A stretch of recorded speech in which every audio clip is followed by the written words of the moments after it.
Alors, bienvenue. On va se poser une question simple. Comment on fait pour renseigner quelque chose de complexe et qui peut être risqué, comme la voile par exemple? Le but, ce n'est pas juste de montrer une technique, c'est de former des gens qui sont confiants, en sécurité et surtout qui deviennent autonomes. Et ça, c'est un vrai défi. La question, elle est donc là. Concrètement, comment on s'y prend? Comment un moniteur, un coach ou même un mentor peut structurer son enseignement pour être sûr qu'il y ait une vraie progression, pour construire cette fameuse autonomie sans jamais mettre la sécurité de côté? C'est exactement ce qu'on va décrypter ensemble. Bon, rentrons dans le vif du sujet. La solution que propose notre source, elle est d'une simplicité redoutable. C'est un cadre de travail cyclique, en fait. Une boucle qui se répète et qui s'améliore constamment pour transformer un débutant en expert. Et tout ça, ça tient en un seul chiffre, 6. Oui, cette méthode qui a fait ses preuves, elle repose sur 6 étapes clés. 6 étapes qui forment une boucle parfaite, un véritable moteur pour l'apprentissage et l'amélioration continue. Alors, c'est quoi cette fameuse feuille de route? Eh bien, c'est simple. Tout commence par l'observation. Ensuite, on définit un objectif clair.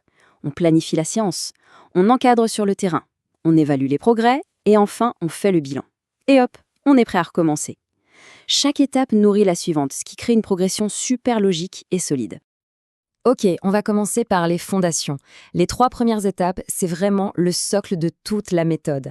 C'est tout le travail de préparation, celui qui est essentiel et qui se fait à terre, bien avant même de mettre un pied sur l'eau. Donc, tout part de là, l'observation. C'est un peu comme un diagnostic en fait. L'instructeur observe pour comprendre précisément d'où part l'élève. Et attention, l'idée c'est pas du tout de juger, c'est d'adapter la difficulté et surtout d'anticiper les situations potentiellement dangereuses. C'est la base de la sécurité et c'est la première marche pour construire une autonomie qui dure. Une fois qu'on a bien observé, on passe à l'étape 2, définir un objectif. Parce que sans un but précis, c'est le meilleur moyen de partir dans tous les sens. Un bon objectif, il doit répondre à 3 critères. Il doit être clair, on doit pouvoir mesurer s'il est atteint, et bien sûr, il doit être parfaitement adapté au niveau de la personne, ni trop facile, ni trop décourageant. Et cette comparaison, elle est parfaite pour comprendre. Dire mieux tourner, franchement, c'est super flou. Ça ne veut pas dire grand-chose. Par contre, réussir à arrêter le bateau face au vent, là, c'est concret. C'est une action qu'on peut observer et on saura dire sans hésiter si c'est réussi ou non. Et c'est ça le point crucial, la simplicité. Un seul objectif, bien clair, ça donne une direction et un sens à toute la séance. L'élève comme l'instructeur savent exactement pourquoi ils sont là et ce qu'ils essayent d'accomplir. C'est déjà un grand pas vers l'auto-évaluation. Allez, 3e étape, la planification. Là, c'est vraiment le moment où l'instructeur devient un peu un architecte. Il construit sa séance, brique par brique, il choisit des exercices qui sont progressifs, s'assure que tout le matériel est prêt et sécurisé, et bien sûr, il vérifie la météo. C'est le cœur de la réduction des risques. Rien, absolument rien, n'est laissé au hasard. Bon, on a posé les bases à terre. Maintenant, place à l'action. On passe à la 2e partie, celle qui se déroule sur l'eau. Là où la théorie, eh bien, elle rencontre la pratique.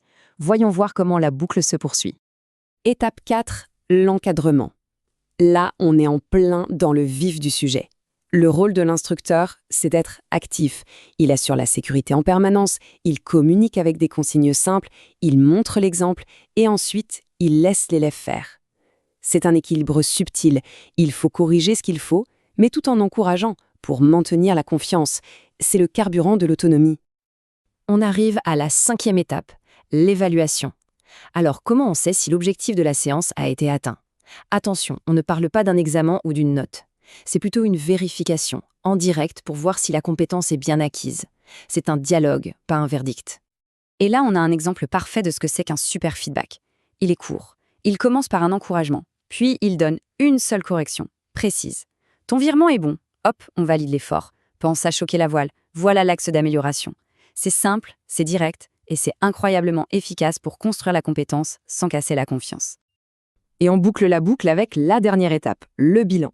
C'est le moment où l'instructeur prend un temps pour réfléchir à ce qui a bien fonctionné et à ce qui a moins bien marché. Il vérifie que les bases sont solides et surtout, il se sert de cette analyse pour préparer la prochaine séance. C'est ça qui transforme une série de cours en une vraie progression réfléchie vers l'autonomie. Donc, ce qu'il faut bien comprendre, c'est que la vraie force de ce modèle, ce n'est pas une étape en particulier. Non, sa puissance réside dans sa nature cyclique. C'est une boucle vertueuse qui en réalité ne s'arrête jamais vraiment. Voilà, tout est résumé ici. Le bilan de la dernière séance devient l'observation pour la nouvelle. Et à chaque tour de cette boucle, l'élève gagne en compétences, en confiance, en autonomie. C'est un véritable moteur de progression continue, alimenté par la réflexion et l'adaptation constante.